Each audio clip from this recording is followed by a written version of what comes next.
Nigeria, 73% said sometimes or always they were treated unfairly by the government. This is last year. This is the highest rate of any ethnic group surveyed in Africa. In their view, they are sometimes or always treated unfairly by the government. So it's issue of injustice? It is a deep grievance, and it's a disconnect from the Nigeria project, as was mentioned earlier. And I mentioned that number just to underscore the underlying grievance that has to be addressed. So Amnesty is potentially part of a package, but the disconnect has to be addressed, and the Southeast is a core pillar of the Nigeria project. Comes back to the discussion of its importance. So all of these issues that are being discussed are inherently political. They're being seen through a political lens. For example, infrastructure development. The grievance is you have a very productive region that is exporting not just to Nigeria but internationally. You have, I think, Imo and Anambra are number 4 and number 6 for GDP in Nigeria, and that was in 2021, which was a very violent year. So even amidst the violence, three of the 5 states in Southeast are in the top 12 for GDP per capita.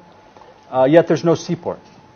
The bridges are not good. The roads are not good. So it is a development and infrastructure issue, but it's seen through a political lens as a political grievance. The same with security, which is you have significant deployment of security forces, yet the perception is the DPOs are not from Southeast. Many of the officers are not from Southeast. They are not necessarily well-versed in the local context.